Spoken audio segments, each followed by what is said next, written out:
الحمد لله رب العالمين والصلاة والسلام على سيد الأنبياء والمرسلين وعلى آله وأصحابه وذرياته أجمعين أما بعد. قال النبي صلى الله عليه وسلم: ارتحلت الدنيا مدبرة وارتحلت الآخرة مقبلة ولكل واحد منهما بنون فكونوا من أبناء الآخرة ولا تكونوا من أبناء الدنيا فإن اليوم عمل ولا حساب والغد حساب ولا عمل او كما قال صلی اللہ تعالی علیہ وسلم. معزز حاضرین اور عزیز طلباء، ابھی میں نے ایک حدیث شریف پڑھی ہے. اللہ کے نبی صلی اللہ علیہ وسلم ارشاد فرماتے ہیں کہ دنیا بھی سفر کر رہی ہے اور آخرت بھی سفر کر رہی ہے، لیکن فرق یہ ہے کہ دنیا سفر کر کے جا رہی ہے اور آخرت سفر کر کے آ رہی ہے. جیسے ایک آدمی یہاں سے سفر میں نکلے، دلی اس کی منزل ہو تو وہ دلی کے لیے روانہ ہو، اس کا رخ دلی کی طرف ہو تو لمحہ بلمحہ وہ دلی سے قریب ہوگا اور ہم سے دور ہوگا. اور ایک آدمی دلی سے سفر کر کے حجائی آ رہا ہو، اس کا چہرہ حجائی کی طرف ہو تو وہ لمحہ بلمحہ حجائی سے اور ہم سے قریب ہوگا. تو اللہ کے نبی صلی اللہ علیہ وسلم نے فرمایا کہ دنیا بھی سفر میں ہے، آخرت بھی سفر میں ہے، لیکن دنیا سفر کر کے جا رہی ہے، یعنی دنیا ختم ہونے والی ہے، اور آخرت سفر کر کے آ رہی ہے، یعنی ہمارے سامنے آخرت آنے والی ہے، دنیا ختم ہونے والی ہے. اور آگے آپ نے فرمایا لِكُلِّ وَاحِدٍ مِّنْهُمَا بَنُونَ، ان دونوں مسافروں میں سے ہر ایک کے بچے ہیں، ہر ایک کی اولاد ہیں، ہر ایک کے عاشقین ہیں. فَكُونُوا مِنْ أَبْنَاءِ الْآخِرَةِ، تم آخرت کے عاشقین میں سے بنو، آخرت کے بچے بنو. وَلَا تَكُونُوا مِنْ أَبْنَاءِ الدُّنْيَا، دنیا کے بچے نہ بنو. یعنی کچھ لوگ دنیا میں ایسے ہیں جن کا مقصود کمانا کھانا، دنیاوی زندگی کا عیش و عشرت حاصل کرنا، دنیاوی سامان حاصل کرنا، دنیا میں ترقی کرنا، بس یہی ان کا مقصد اور یہی ان کا اصلی منزل ہے، تو وہ ابنائے دنیا میں سے ہیں. اور کچھ لوگ ایسے ہیں جن کا اصل مقصد آخرت ہے، جس کی اصل منزل آخرت ہے، وہ دنیا کو آخرت کے سنوارنے کے لیے، آخرت کی تیاری کے لیے استعمال کر رہا ہے. ایک آدمی کھانا اس لیے کھا رہا ہے کہ اس کھانے سے قوت حاصل ہو، طاقت حاصل ہو، زندگی ملے، تاکہ ہم اللہ کی رضا والے کاموں میں لگیں. اس قوت اور اس طاقت کو ہم اللہ کی مرضیات میں صرف کریں.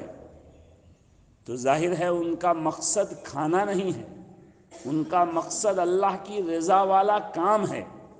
کھانے کو وہ اس رضا والے کام کا سبب سمجھ رہا ہے، اس لیے وہ بھی کھا رہا ہے. اور ایک آدمی کی زندگی کھانے ہی کے لیے ہے، ان کا مقصد ہے بس کھانا اور پچانا.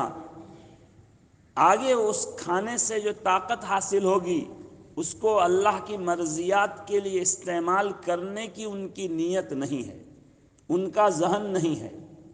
تو ظاہر ہے ان کے سامنے کھانا مقصد ہے، کھا دونوں رہا ہے، لیکن ایک کے نگاہ میں کھانا مقصد نہیں ہے، کھانا سبب ہے.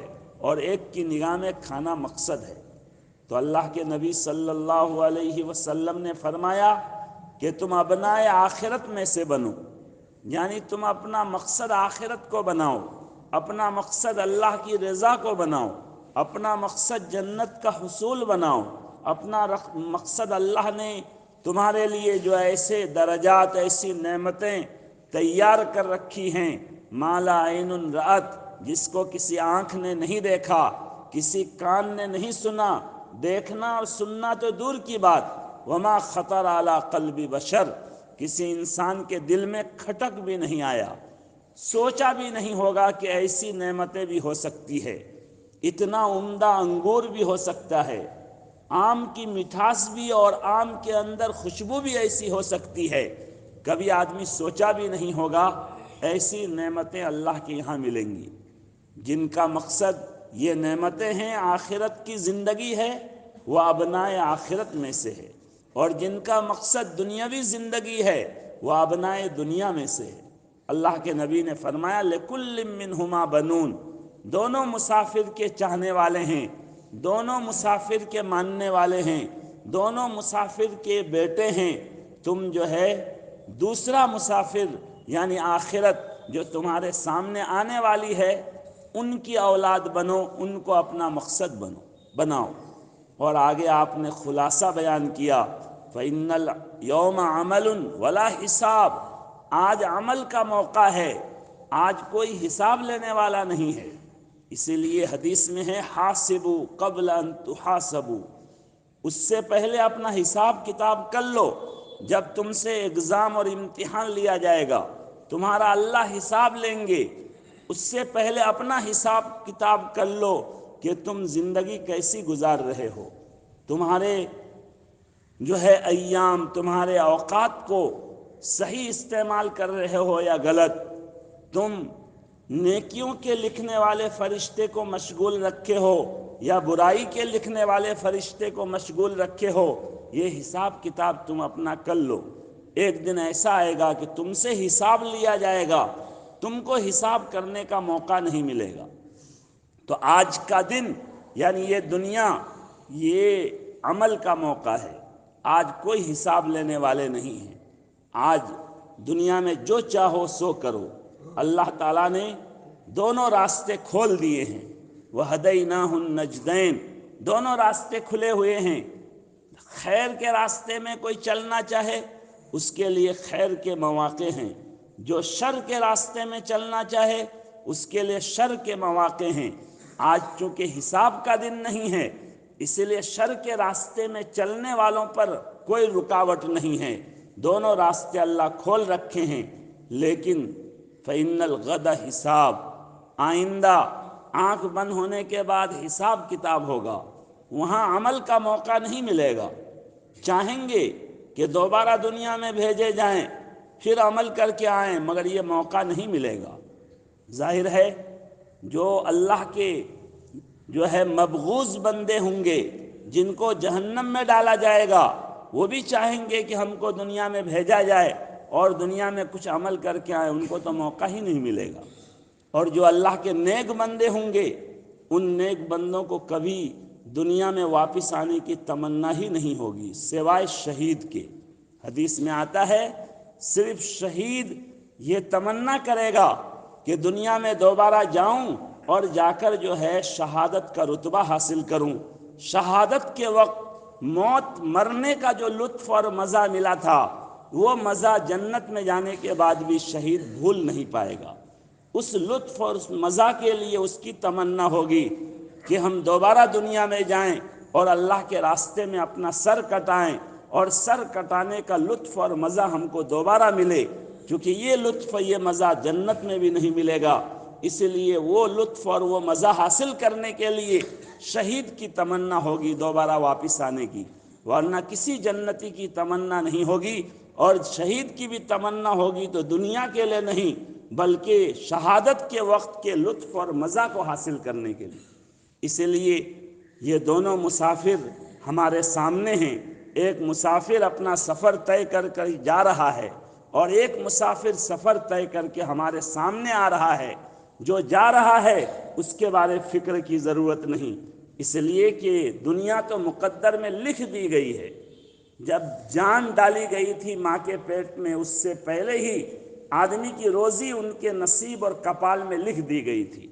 وہ دنیا مل کر رہے گی، چاہے کتنی رکاوٹیں پیش آ جائے۔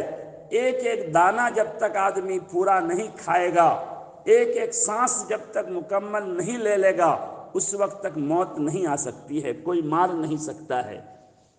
لہذا وہ تو مقدر کی چیز ہے۔ جو مسافر سامنے آنے والا ہے، اس مسافر کی تیاری کرنی چاہیے، اللہ کی طرف رجوع کرنا چاہیے، اللہ سے مانگنا چاہیے، اپنے گناہوں سے توبہ کرنی چاہیے، اللہ کا مقبول اور عبادت گزار بندہ بننا چاہیے۔ حدیث میں ہے اتق المحارم تکن اعبد الناس، جو ہے حرام کاموں سے بچو تو سب سے بڑے عبادت گزار بن جاؤ۔ سب سے بڑا عبادت گزار اس کو نہیں کہا گیا جو سب سے زیادہ تہجد پڑھنے والا ہو، سب سے زیادہ ذکر اور تسبیح کرنے والا ہو۔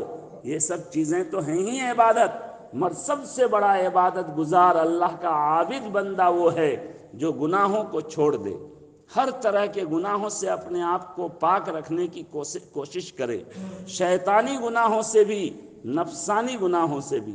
شیطانی گناہ جیسے زنا ہے، اور بھی بہت سارے گناہ ہیں۔ نفسانی اور دل کا گناہ وہ اور خطرناک ہے، اس لیے کہ حدیث میں آتا ہے کہ جو آدمی لا الہ الا اللہ محمد الرسول اللہ صدق دل سے پڑھے گا وہ جنت میں داخل ہوگا۔ وَإِن زنا وَإِن سرق، اگر چوری کرے، زنا کرے چوری کرے تب بھی۔